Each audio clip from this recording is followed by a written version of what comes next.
Hi guys, for today's video, so ayan, magtimbang-timbang lang muna si Inday ngayong araw kasi ang topic po natin ngayon is mag-canvas po ng mga bigas sa mga grocery store at saka sa mga nagtitinda ng mga bigas doon sa Paranas at saka yung benta natin ngayong araw, yun yung papambili natin, kaya ayan, magtinda-tinda lang muna tayo. Mamayang hapon na tayo pupunta sa Paranas at bumili ng bigas. So ayan, may bibili, maglinis at mag-display lang po muna tayo, kaya ayan, ubos na kasi yung mga nakalagay ng mga Lucky Me dyan sa estante namin, kaya ayan, lagyan po natin at displayhan po.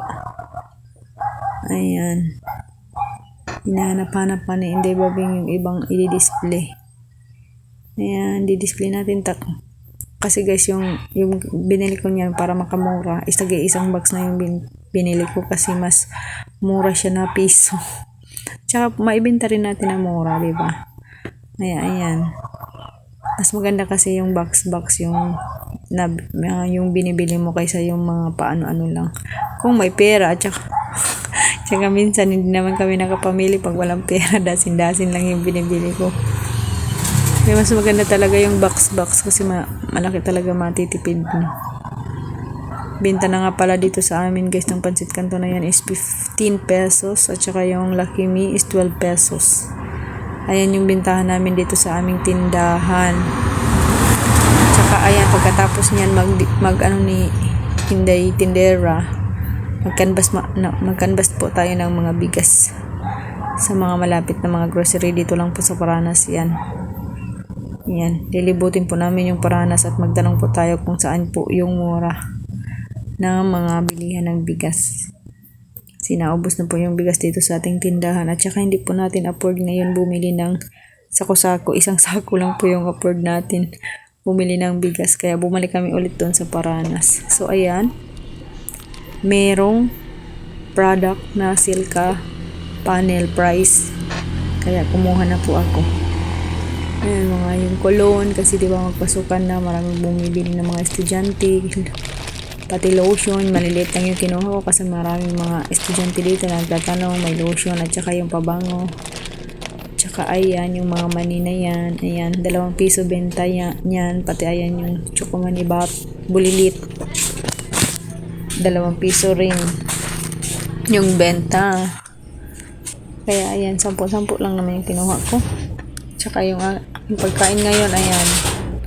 Yung ating pagkain, kape, prito, at saka adobo na liver. Ayan, mag-close na po kami ng tindahan, maingay na. So ayan, ipagpatuloy natin yung pagbablog natin. Ayan na yung mag-ama. Nagkukulitan kasi kami lang 3 dito kasi yung mga ate at kuya ni Alter is nag-aaral na, meron na mga pasok. Ayan, lalayas yan siya guys. Sabi ni papa niya, wag kang lumayas, merong candy dito. Gusto niya lumayas. For today's video, i-share ko sa inyo, nag-canvas kasi kami ng mga bigas doon sa Paranas at saka dito sa taas. Meron mga grocery dito, tapos doon sa Paranas is 6 yung grocery doon. Nagtanong tayo doon kasi yung presyo ng bigas nila is sobrang mahal. Doon tayo sa mura para tayo is makamura, di ba? Yung bigas doon dito sa taas is price nila is 2,580. Jaguar na blue at saka Maharlika na blue. Yun yung presyo dito sa amin. Yung benta na po nila doon sa kanilang tindahan is 55 yung kilos, 54, mga ganun na. Tapos dito naman sa ating tindahan is 58 na po yung tinda natin. So ayan, kanina nag-canvas kami sa unang grocery is may 2,540, may 2,560, may 2,570, hindi parihas, iba-iba talaga yung presyo, kaya pumunta ako doon sa pinakamura. mura yung pinakamura nila is 2,500, pero ganun pa rin yung brand ng bigas nila, parihas lang yung brand ng bigas nila, pero iba-iba yung presyo ng kanilang mga bigas, kaya doon na tayo pumunta sa 2,500. Oo, dun sa bigasan talaga, yung hindi siya grocery, bigasan lang talaga yung binibilhan namin dati. Doon talaga kami bumibili kasi mura talaga yung kanilang presyo, mababa na. 2.5 sa kanila. Sa ibang grocery dito, yung mga grocery na may mga ano na, yung may mga tindahan, ayan, mga sari-sari, ganyan. Yung presyo talaga ng bigas nila is 2,580. Ganyan yung presyuhan. Nagkanbas tayo. Ilan yung kinambas ko? 6.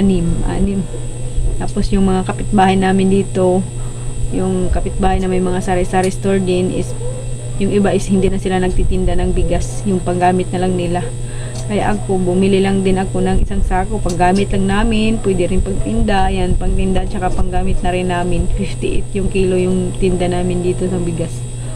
Mabilis lang siya maubos kasi yung mga ano namin dito, mga kapitbahay na iba is hindi sila nagtinda ng bigas, guys. Kasi sa sobrang mahal nga. Tapos minsan, di tayo mapag ano sa ating mga kapitbahay. Minsan may nangungutang talaga. Minsan, pag hindi mo na mabuo yung ano mo, hindi talaga makakabili ng bigas, di ba? Na halimbawa, isang sako, utangan niya ng 2 kilo, hindi ka na ulit makakabili ng bigas ulit ng isang sako kasi may utang. Antayin mo pa kung kailan magbayad. Kaya ayan, yung sa akin is isang sako lang yung binili ko kasi yun lang kaya ng budget natin. Ayan, iba-iba talaga yung presyo nila.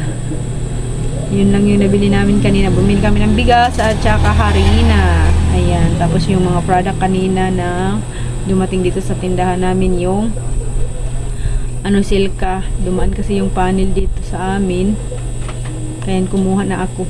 Kasi mura na panel price na yan. Dati kasi iba yung ahinte. Kaya nasabi ko sa supervisor, pumunta kasi dito kanina yung supervisor, nasabi ko sa kanya tuloy yung presyohan dati po sir is ang mahal, parang pinatungan ata nila ng 10 pesos yung kanilang product, at saka hindi po ako binigyan ng resibo dati, nabudol po tayo. Kaya nga na parang na-shock yung supervisor kanina sa narinig niya yung parang may sinumbong ako, kaya kinuha niya yung number ko at saka binigay niya rin yung number niya sa akin kasi daw pwede daw ako magreklamo doon sa kanila mismo kumpanya, dahil po meron pong mga ahinte minsan is hindi po mga tapat na ahinte ba, tapos nagtitinda sila ng yung pinapatungan nila. Ako kasi minsan is nandun sa Katbalogan nagkukumpra, tapos parang kino-confirm parang kinukumpara ko ba yung presyo sa Katbalogan at saka yan sa panig, kinukumpara ko kung magkano presyo. Kaya yun, naanuhan ko na mas mahal yung sa kanila kaysa dito sa sa mahal yung sa panel kaysa doon sa Katbalogan. Ayan, nalilito na tuloy ako. O, diba? Parang nawawala na yung natin sa pagbablog. So, yun lang po guys. Maraming salamat po. And thank you for watching. Bye! Ayan. Sa mga hindi pa pala nakapag-subscribe, subscribe na po. Kasi bumabalik po ako sa kung sino po yung mga nag-ano din sa akin. Binabalikan ko rin po. So, yun lang. Maraming salamat. Thank you for watching.